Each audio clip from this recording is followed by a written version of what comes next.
If there is a power other than man that is responsible for the big ball that we call the earth, all the dirt and all other minerals and whatnot that comes to make it up, the universe, human beings, if someone other than man or something other than man is responsible for this existence, then I would gather that that source is probably pissed off with humankind.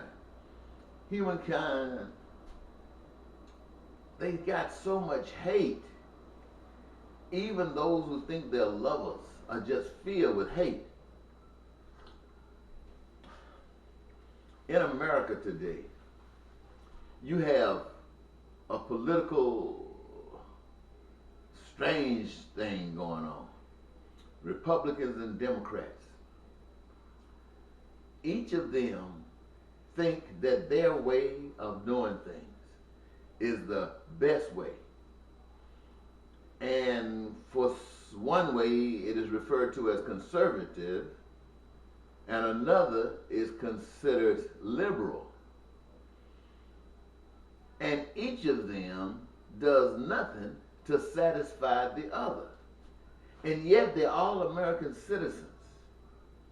Some want to cut spending, cut entitlements, reduce taxes, which means that people who kind of need some type of support from the body would be denied that, while others who do not need support from the body but consider themselves masters of whatever they do, and they have amassed a certain amount of what they refer to as God, in God we trust, money, want to get more money.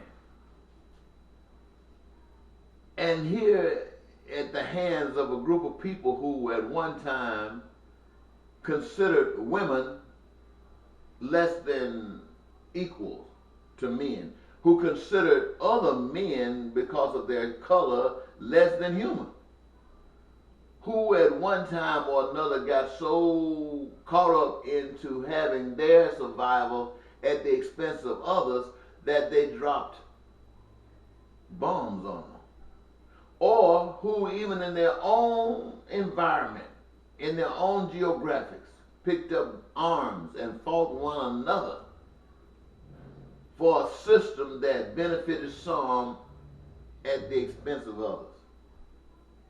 And that is a composite of a few of the extremes that humankind here in America have expressed. And today, after a few years, Ronald Reagan is considered one of the greatest presidents that have ever borne the American United States president. And this man who has that honor was so negative toward a certain group of people till while I was in the military, I refused to take orders in protest of how he was doing the poor.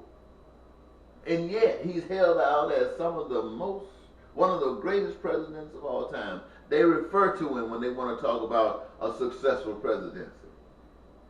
And all of this, in the midst of all of this that's going on, in the midst of people having homes while others don't, in the midst of people having jobs while others don't, and in this presidential election, 2012, during the Republican primaries, you had 6 or 7 other guys who were competing against one another to be the representative of the party. And each of them were downbeating the others. And since, for one reason or another, Mitt Romney seemed to have a lot of pull, everybody seemed to attack him. And we were told how no good as a presidential candidate this guy would be. We were told about his dirty laundry. We were told everything is negative about him as they thought we needed to hear that make us put him down. I'm not considering him. I mean the Republicans put him down and not consider him. But the Republican considered him in spite of that. Now, all of these guys who were talking about how no good Mitt Romney is and how he wouldn't serve this nation well at all are all in line saying that they are backing him. Backing him. Can you see this, ladies and gentlemen? A few months ago, this was a scoundrel, according to these other guys who wanted to run. Mitt Romney was a scoundrel. And now they're all in line supporting the scoundrel. What does that say about the American people? They have commercials on television that says when Barack Obama came into office, he was making all of these promises. He was promising this and promising that, when in reality, he hasn't accomplished anything, and we should get rid of him. Now, hold up just for a second. Remember a few years ago when George W. Bush was saying the same thing? And the American people bought him, or the Electoral College gave him to us the first time. The second time, the American people bought him. And do you see what, out of whatever he promises, whatever promises he made, do you see what he left? He left this nation hurting real bad. But I just want you to focus on the fact that he was a Republican who made the same promises, what he was going to do, how effective he was going to be for this nation. A Republican. And he wasn't. And so Barack Obama comes along, a Democrat, and he makes those same promises. And you, the people, bought into it, and you accepted him.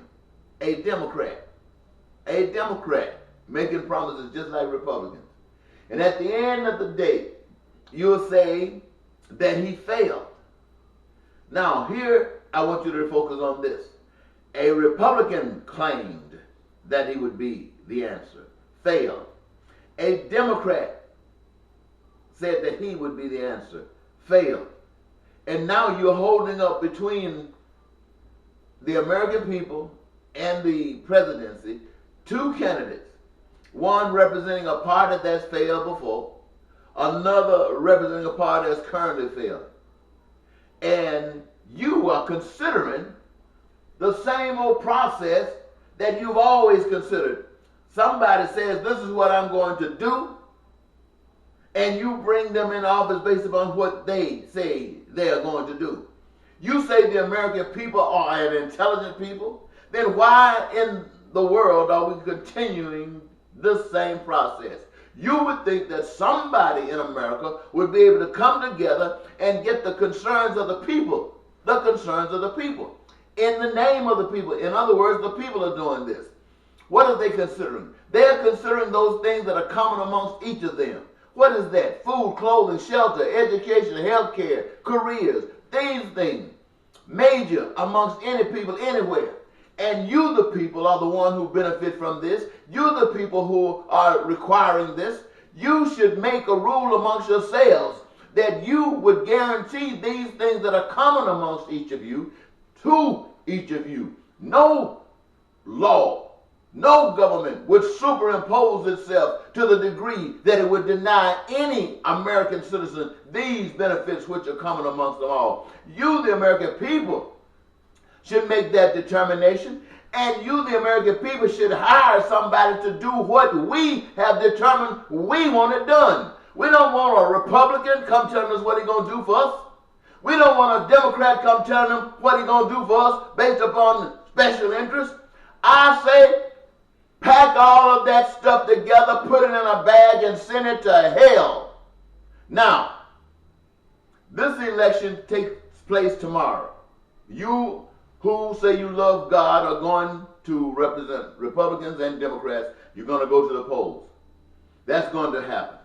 But immediately after you go to the polls and exercise that failure, I want each of you, if you're a Christian, if you say you're a child of God, then I want you to withdraw yourself from these parties of division. God is not a divided God. God is God of every last creation on earth. God works in harmony, and things are continued through love. Through love. Creation. Through love. Multiplying. Through love. Abundance. Through love. Not through hate. Not through denying some what you yourselves want. No, but through love. God is love. You can't be God that way, so love is God. So if you want to be close to God, love. Now, I said this to say what I want you to understand. If you love God, then you got to be for everybody. You got to be for everybody. I know you've been taught and you have accepted what man has taught you. And I'm telling you that it has failed. You know it, but you're looking at excuses. The only excuse is that it is man who has decided to go and do things different than what God would have it done. The principles of God, we put them aside and said the principles of what it takes to get a profit. What does it take to get a profit? And the profit is not even today shared amongst the people. Those who get the profit now are reaping, instead of millions and billions, they are reaping trillions. And now they are trying to compete about who can get more trillions. And every trillion that they get means that you have been robbed.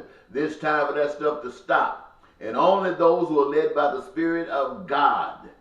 And I say God because no human being seems to have that on their own.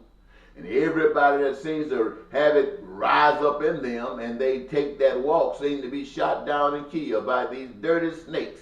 These people who want to run the world. These people who want to cut Social Security. These people who want to say that you can't have health care. These people who want to say that you can't get a job or you can't go to this college or you got to have this or you got to have that and you can marry a dog. Anything goes. These are the people that wants to control your lives. And by you shutting up, saying that you're a child of God, it is an indication that you have no idea. Your intention might be good, but you have missed the mark. If God is the author of all creation and you know that, God is your author and you know that, and God wants you to represent God as those who don't know God represent someone who isn't God, and you know that, then how in the world can you allow a snake to come in and act like it's God? How can you follow a snake that's trying to lead you away from the God that you say you serve? It can't not be done unless you are phony. A phony. Now, you've heard my message. I hope you get something out of it. Until next time, bye-bye.